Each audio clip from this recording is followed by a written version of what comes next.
Hello students, welcome to Auto IAS Academy YouTube channel. My self is professor KS Sandhu. और जैसा कि हमारी mains की आंसर राइटिंग को लेके एक हमने सीरीज़ स्टार्ट की हुई है और उसी सीरीज़ को आगे बढ़ाते हुए आज हम एक और इम्पॉर्टेंट क्वेश्चन है जो मॉडर्न इंडियन हिस्ट्री से आज हम डिस्कस करेंगे। और ये जो आज का हमारा क्वेश्चन है, this question is about analyse the effect and influence of national freedom struggle on peasant movement of 20th century. तो ये वाला क्वेश्चन आज हम देखेंगे कि अगर हमें इस क्वेश्चन को अटेम्प्ट करना है तो एक नॉर्मल वे में इसको कैसे अटेम्प्ट किया जा सकता है, और एक इसको हम दूसरी तरफ से देखेंगे कि अगर हमें इसमें से एक बेस्ट स्कोर लेना है तो हमें अपना जो एक नॉर्मल आंसर राइटिंग है उससे किस तरह से हमें थोड़ा सा हट के इसमें जो कंटेंट है उसको ऑर्गेनाइज कैसे करके हमें इसे लिख सकते हैं। तो ये वाला क्वेश्चन आज हम डिस्कस करने वाले हैं। Before I proceed further, student आप में से जो भी लोग सिविल सर्विस के लिए प्रेपरेशन कर रहे हैं, they can download this auto IAS academy का ऐप जो है वो डाउनलोड कर सकते हैं। गूगल प्ले स्टोर से आप इसे डाउनलोड कर सकते हैं और यहाँ पर आपकी प्रेपरेशन के रिगार्डिंग बहुत सारा स्टडी मटेरियल आपके लिए अवेलेबल है, बहुत सारी टेस्ट सीरीज़ आपके लिए अवेलेबल है जिसको ज्वाइन करके आप अपना जो प्रेपरेशन है उसे ऑर्गेनाइज भी कर सकते हैं और उसमें अपना बढ़िया जो स्कोर है उसको यहाँ पे ले सकते हैं।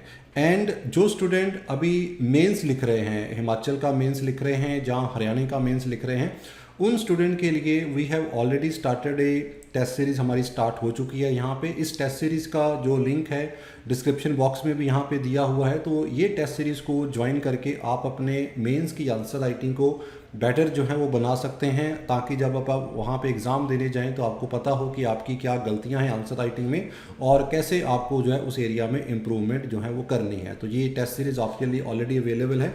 And now we will proceed toward today's question. आज का जो हमारा क्वेश्चन है ये एक बेसिक क्वेश्चन है मॉडर्न हिस्ट्री से। इस क्वेश्चन का सबसे पहले हम यहाँ पे देखते हैं कि जब भी हम क्वेश्चन को अटेम्प्ट करते हैं तो उस क्वेश्चन की एक डिमांड जो है वो हमें देखनी होती है कि वो क्वेश्चन हमसे किस चीज़ की डिमांड कर रहा है और हमें उस क्वेश्चन में किस तरह का कंटेंट है वो अपने आंसर में लिखना है। तो यहाँ पे अगर हम देखते हैं तो इसके अंदर जो क्वेश्चन का मेन डिमांड है कि यू हैव टू एनालाइज, कि आपको यहाँ पे एनालाइज करना है कि जो नेशनल फ्रीडम स्ट्रगल हमारा चला है उसने 20th सेंचुरी की पीजेंट मूवमेंट को किस तरह से इफेक्ट किया है। तो अब इसको स्टार्टिंग करने से पहले जब हम एक इंट्रोडक्शन होता है, इंट्रोडक्शन किसी भी क्वेश्चन का एक छोटा सा बट एक मेन फेस होता है, और अगर आपका इंट्रोडक्शन बड़ा इफ़ेक्टिव वे से और एक बड़ा ऑर्गेनाइज वे से लिखा होता है तो एग्जामिनर के ऊपर उसका एक बड़ा पॉजिटिव इफेक्ट पड़ता है। जो इंट्रोडक्शन होता है वो ना बहुत ज़्यादा बड़ा होना चाहिए ना ही बहुत ज़्यादा छोटा होना चाहिए, उसको एक बड़ा एक समराइज फॉर्म में जो है आपको जो है अपना उसके अंदर आंसर लिखना होता है। जैसे कि अगर हम इसका इंट्रोडक्शन लिखते हैं तो आप क्या लिखेंगे, ठीक है। अगर मैं थोड़ा सा देखूं तो यू कैन स्टार्ट, कुछ स्टूडेंट इसमें से ये लिख सकते हैं कि 20th सेंचुरी के मूवमेंट हुई हैं और उस एक दो मूवमेंट का शायद नाम भी लिख दें कि इसके अंदर, और इस तरह के वो अपने इंट्रोडक्शन को लिखने की कोशिश करेंगे। लेकिन हम इसको एक बेटर वे से भी लिख सकते हैं। अब उसने यहाँ पे क्या पूछा, उसने 20th सेंचुरी का एक जो मूवमेंट है उसके बारे में पूछा। तो हम थोड़ा सा यहाँ पे डिस्क्रिप्शन दे सकते हैं कि 19th सेंचुरी के कंपैरिजन में जो 20th सेंचुरी की जो मूवमेंट रही हैं पीजेंट मूवमेंट वो थोड़ा सा डिफरेंट रही हैं, क्योंकि 19th सेंचुरी की जो मूवमेंट रही हैं, जो जितनी भी उस समय के किसान पीजेंट मूवमेंट रही हैं वो basically they were basically out of the एक एक्सप्लॉयटेशन जो करैक्टर था उस समय का ईस्ट इंडिया कंपनी का, जिस तरह से वो एक्सप्लॉयटेशन कर रही थी उसके इफेक्ट के कारण हो रहा है।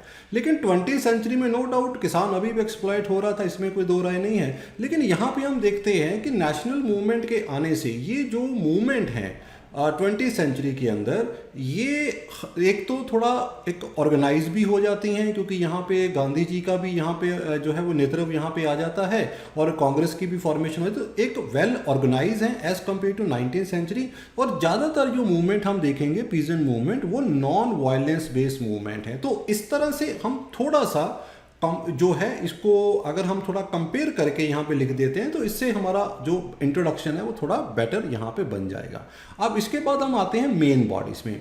देखिए मेन बॉडी में जब आप इस पे लिखना शुरू करते हैं तो मैं हमेशा ये बोलता हूँ कि आपका कंटेंट बहुत ऑर्गेनाइज वे में अगर आप लिखेंगे तो वही वर्ड का वही कंटेंट का आपको बेटर मार्क्स मिल जाएगा जो आप लिख रहे हैं। तो ऑर्गेनाइज में कैसे करेंगे?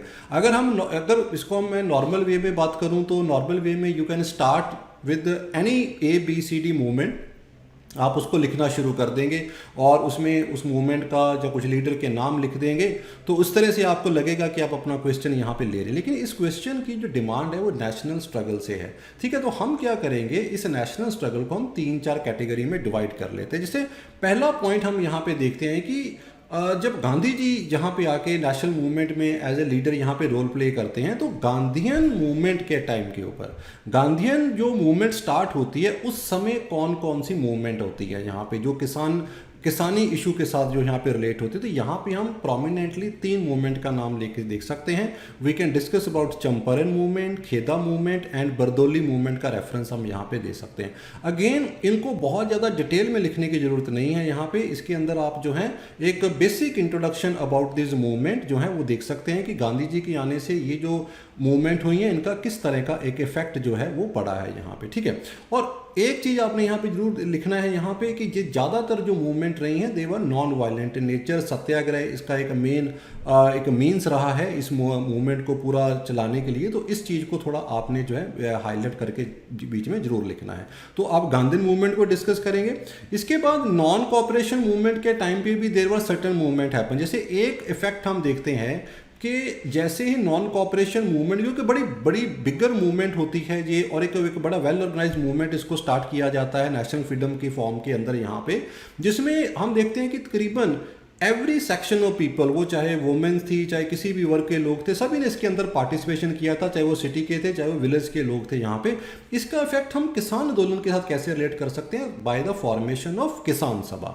तो यहाँ पे यूपी में और इस एरिया में काफ़ी किसान सभा की फॉर्मेशन की गई थी। तो किसान सभा के फॉर्मेशन होने से जो पीजन मूवमेंट है वो ऑर्गेनाइज हुई है यहाँ पे। मोपला जो रिवोल्ट था ये भी एक किसानी इशू के साथ रिलेटेड था केरल में नीचे यहाँ पे, इसके बारे में हम यहाँ पे रेफरेंस कर सकते हैं। Ekta movement is another major movement जो किसानी आंदोलन से यहाँ पे लीड कर रही थी। तो यहाँ पर हमने नॉन कॉपरेशन मूवमेंट के फेस में हम देखा कि नो डाउट ये एक नेशनलिस्टिक मूवमेंट थी, लेकिन इसका इफेक्ट हमने जो किसान मूवमेंट है उसके ऊपर भी साथ में पड़ता हुआ देखा है यहाँ पे। तीसरा, सिविल डिसऑबीडियंस मूवमेंट। सिविल डिसऑबीडियंस मूवमेंट 1930 के दौर पे जब इसको स्टार्ट किया गया था गांधी जी के द्वारा, इसका एक इफेक्ट हम किसान आंदोलन पे क्या देखते हैं कि पूरे देश के डिफरेंट पार्ट्स में no rent and no revenue की कैंपेन चलाई गई थी और इसमें कुछ इंपॉर्टेंट लीडर यहाँ पे निकल के आए थे जिन्होंने किसानी जो फार्मर इश्यूज रहे हैं उनके लिए काफ़ी एक आवाज़ बुलंद की थी यहाँ पे, जिनमें हम इंपॉर्टेंट नाम यहाँ पे लिख सकते हैं। स्वामी सहजानंद का लिख सकते हैं, NG रंगा जी का लिख सकते हैं, इंदुलाल जगनीक का लिख सकते हैं, जो फार्मर लीडर की फॉर्म में मेजर लीडर जो थे उस समय निकल के आ रहे थे। तो ये इस तरह के हम नेशनल मूवमेंट का हम यहाँ पे देखेंगे 1930 के दौर में भी यहाँ पे किसानी आंदोलन के ऊपर उसका अच्छा इफेक्ट जो था वो यहाँ पे पड़ रहा था। और all over India different part में ऑल इंडिया किसान सभा जो है इसका फॉर्मेशन भी जो है साथ में किया गया था। तो ये हमें रेफरेंस जो है वो हमें यहाँ पे लिख के देना है। उसके बाद क्विट इंडिया मूवमेंट की बात करते हैं। तो क्विट इंडिया मूवमेंट के टाइम पे हम 2 चीज़ों के बारे में यहाँ पे रेफर कर सकते हैं कि क्विट इंडिया मूवमेंट का जो समय फेस चल रहा था, one was the Tebhaga movement. Tebhaga movement ठीक है थोड़ा बंगाल से इंस्पायर्ड होकर 1946 के पास इसकी स्टार्ट हुई थी यहाँ पे लैंडलेस फार्मर के लिए। तो ये एक मेजर मूवमेंट जो थी यहाँ पे निकल के आई थी 1946 में। 1940 के अंदर भी कांग्रेस ने अपना एक एक डिमांड की फॉर्म में एक्सेप्ट कर लिया था कि जो जमींदारी सिस्टम है इसको अबॉलिश किया जाएगा। और 1946 के अंदर भी इन्होंने अपना जो था मैनिफेस्टो के अंदर भी इसको रखा था। तो अबॉलिशन ऑफ जमींदारी that is also one of the major effect जो है वो हम नेशनल फ्रीडम स्ट्रगल का देखते हैं जो पीजेंट के इशू के ऊपर पड़ता है। सो स्टूडेंट, इस तरह से अगर हम मेजर जो पीजेंट मूवमेंट यहाँ पे चली हैं और जैसा मैंने आपको थोड़ा सा यहाँ पे एक बताया है कि अगर हम इस चीज़ को इस ऑर्गेनाइजेशन के वे से अगर हम यहाँ पे लिखते हैं तो ये आपके आंसर को जो है वो बहुत बढ़िया जो है उसको स्कोर उसमें आपका ला सकता है। कंटेंट देखिए आप किसी भी फॉर्म में लिख सकते हैं, ठीक है। कंटेंट का लिखने के बहुत सारे तरीके होते हैं, तो उसमें आपका टाइम एनर्जी जो है वो सेम जरूर लगता है, लेकिन अगर आपने अपने कंटेंट को, जैसा मैंने बताया है कि अगर आप किसानी आंदोलन के ऊपर मुद्दे लिख रहे हैं तो और आपने ये पॉइंट आपके आंसर में लिखे हुए हैं, तो डेफिनेटली आपके जो आंसर है उसका स्कोर जो है ऑटोमेटिकली बेटर वहाँ पे मिल जाएगा यहाँ पे, क्योंकि आपने मेजर मूवमेंट इसके अंदर सारी डिस्कस कर दी है। लास्ट में you are going to discuss about the conclusion. अब कंक्लूजन में क्या डिस्कस करेंगे, तो देखिए कंक्लूजन में हम यहाँ पे इसे समराइज किस तरह से करेंगे।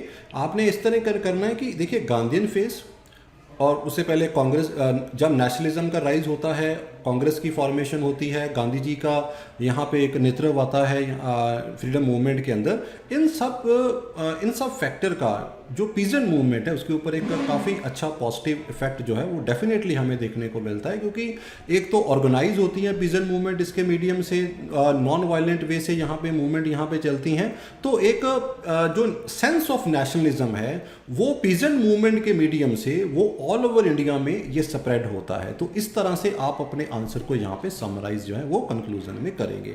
So student, this was the question for the day.